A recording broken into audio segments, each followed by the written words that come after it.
आप हमें बताइए कि हमको क्या करना चाहिए। एक छोटा सा काउंटर ले लीजिए, समझ रहे, और उसमें 10,000 नाम 24 घंटे में जप लीजिए।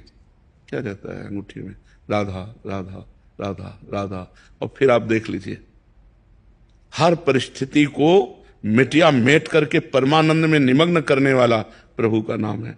आपके सामने मैं बैठा हूं, दोनों किडनी फेल है, हर कष्ट बाह्य इतना और अंदर से आनंद इतना है कि हम तुम्हें कैसे बताएं। हर समय मैं प्रसन्न रहता हूं, मृत्यु का किंचन मात्र कोई भय नहीं रह गया, किसी से कोई अपनापन नहीं, कोई परायापन नहीं। उसी आनंद को बांटने के लिए भगवान ने अभी जो समय दिया है वो लूट लो।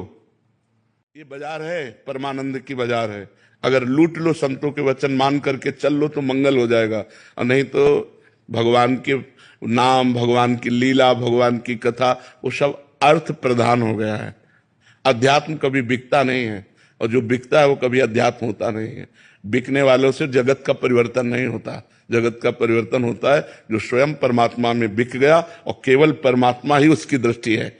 तो इसलिए हमें लगता है नाम जपता। महाराज जी, अलग से क्या आनंद, अभी तो हम बड़े प्रसन्न हैं, बढ़िया बाहर यश है, लेकिन ये प्रसन्नता स्थायी नहीं, मृत्यु आने वाली है। पर जब आएगी तो आएगी। अभी तो इसके बाद वही तो अज्ञान की दशा है, वही तो अज्ञान की दशा है कि हम अगले कदम को नहीं सोचते, हम आज को सोच रहे हैं। फिर इसके बाद क्या होगा? महाराज नहुष अपने पुण्य बल से देवराज इंद्र पदवी पे गए, और इंद्र पदवी पे देवराज की पत्नी के प्रति गलत दृष्टि के अजगर योनि में आ गए। कहां देवराज इंद्र पद और कहां अजगर योनि। तो आज हम मनुष्य हैं, हमें पीड़ा है तो हम डॉक्टर को दिखा सकते हैं, और कल जब हम कीड़े मकोड़े पशु पक्षी बनेंगे तब हमारा क्या होगा? क्योंकि हम मरने वाले तो है ना, शरीर छूटने वाला है, हम तो अविनाशी हैं। जो मेरा स्वरूप है वो अविनाशी है, शरीर परिवर्तनशील है। तो पुण्य, तप, नाम जप, तीर्थ याटन इतना कर लेना चाहिए कि हमारा अगला जन्म फिर मनुष्य का हो, और फिर मैं अपने भारत देश की, विश्व की सेवा करूं और मंगल में कीर्ति को प्राप्त हूं। सुअर कुत्ता तो न बन जा। हमारी अगर चूक हो गई तो हम निकल जाएंगे ना नीचे की योनियों में। हम आज इतना उत्साहित ना हो आज के व्यवस्था में, क्योंकि कल की वो व्यवस्था आने वाली है जिसका हम निवारण नहीं कर सकते, और हम लोग उसी को सूचना देने के लिए बैठे। ये कोई किसी को कहेगा, हम तो कहते हैं एक बात सुन लो, मरोगे, तुम्हें याद है? तुम्हें ये याद है कि तुम मरोगे? उसके होश खराब हो जाते हैं कि बाबा से आशीर्वाद मांगने आते। ये तो ये एक ऐसा शब्द है जो झकझोर के रख देगा आपको, और कब मरना है इसका कोई पता नहीं। अभी हम आपसे बोल रहे हैं, हो सकता है अगला सेकंड हम बोल ना पाए। माया का खेल ऐसा है, माया का खेल ऐसा है, इसलिए हम सावधान करते हैं। राधा राधा राधा राधा, कुछ नहीं लगता, बस अंदर से बोलना है राधा राधा राधा। और अगर मान सको तो कोई नशा न करो। करते हो कोई नशा? बहुत सुंदर बात है।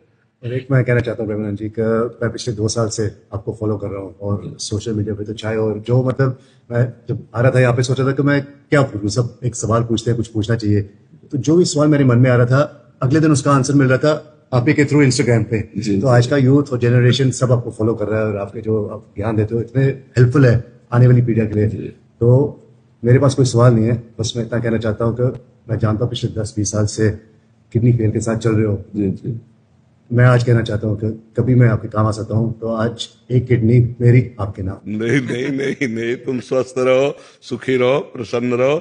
मैं भगवान की कृपा से एकदम स्वस्थ हूँ, और जब तक उनका बुलावा नहीं आएगा तब तक ये किडनी हमको ले नहीं जाएगी, और जब बुलाया आ जाएगा तो जिसका आ जाता है फिर उसको जाना पड़ता है। पर आपका ये सद्भाव हम बहुत हृदय से स्वीकार करते हैं। आप स्वस्थ रहो, आप प्रसन्न रहो, सुखपूर्वक आनंद पूर्वक रहो, और नाम जप करते रहना, ठीक है?